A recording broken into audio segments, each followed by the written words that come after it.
అక్షరా news కి స్వాగతం. జగిత్యాల జిల్లా కోడిమాల్య మండలంలోని హిందూ వాహిని ఆధ్వర్యంలో ప్రతి సంవత్సరం నిర్వహించే శివాజీ జయంతి వేడుకల్లో ఎన్నడూ ఎరగని రీతిలో చొప్పదండి మాజీ ఎమ్మెల్యే సుంకే రవిశంకర్తో సహా పలు పార్టీ నాయకులు, యువకులు, ప్రజలు శివాజీ విగ్రహానికి పూలమాలలు వేసి కాషాయం జెండా పట్టుకుని ర్యాలీలో పాల్గొన్నారు. ఈ సందర్భంగా హిందూ వాహిని మండల గౌరవ అధ్యక్షులు తాండాల బాబు మాట్లాడుతూ గత 4 సంవత్సరాలుగా హిందువులందరి సహకారంతో శివాజీ జయంతి వేడుకలు బైక్ ర్యాలీ నిర్వహిస్తున్నట్లు తెలిపారు. కేవలం ఉత్సవాలే కాకుండా ఆలయ పరిరక్షణ, పవిత్రత కోసం పాటుపడుతూ హిందూ ఐక్యత కోసం సేవాభావంతో హిందూ ధర్మాన్ని గడప గడపకు తీసుకెళ్లాలని ఉద్దేశంతో హిందూ ధర్మ రక్షకులైనటువంటి స్వామి వివేకానంద, శివాజీల స్ఫూర్తితో ఈ కార్యక్రమాలు నిర్వహిస్తున్నట్టు తెలుపుతూ ఇట్టి కార్యక్రమంలో హిందువులందరూ ఐక్యతగా ఉండాలని కోరారు. ఇక అనంతరం శ్రీరాములపల్లి గ్రామంలో అన్నదానం నిర్వహించారు. ఈ కార్యక్రమంలో vice MPP Parlapalli Prasad, Malyala market committee chairman Narender Reddy, నాయకులు పూనుగోటి కృష్ణారావు, చల్లా శ్రీనివాస్ రెడ్డి, డబ్బు గౌతమ్ తదితరులు పాల్గొన్నారు.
కొడిమాల హిందూ వాహిని గత 4 సంవత్సరాలుగా శివాజీ జయంతి శోభయాత్ర ఘనంగా నిర్వహించడం జరుగుతున్నది.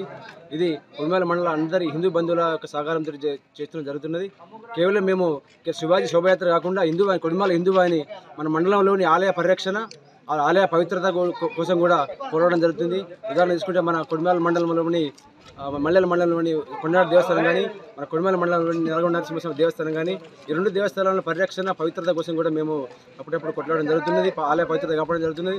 అలా హిందూ ధర్మాన్ని ప్రతి గుడిసెకు, ప్రతి గడప గడపకు తీసుకెళ్లే ప్రయత్నం మేము నిరంతరంగా చేస్తడం జరుగుతుంది. అలాగనే మన కార్యకర్తలు కానీ, మన సామాజిక రుగ్మతలు పోగొట్టడం చిన్న చిన్నగా మన కార్యకర్తలకు ఎక్కడైనా హిందూ కార్యకర్తలకు ఇబ్బంది అయితే ఆ ఇబ్బంది దూరం చేయడానికి కూడా మేము కృషి చేయడం జరుగుతుంది. అలాగనే పేదింటి ఆడపిల్లలకు 1-2 పెళ్లిళ్ళు కూడా ఈ మధ్యన చేయడం జరిగింది. అలాగనే హిందూ బంధువులు అందరి సహకారంతో మనము హిందూ ధర్మాన్ని గడపడ తీసుకెళ్ళడం, మళ్ళీ హిందూ ఐక్యత కోసం మేము ప్రయత్నిస్తున్నాం. మా యొక్క స్ఫూర్తి మనకు శివాజీ గారు, అలాగే మన హిందూ ధర్మాన్ని, వైదిక ధర్మాన్ని ప్రపంచవ్యాప్తంగా చేసిన స్వామి వివేకానంద గారి స్ఫూర్తితోటి మేము ఒక చేత సేవాభావము, ఇంకొక చేత హిందూ ధర్మ పరీక్ష కోసం నిరంతరం పాటుపడుతున్నాము.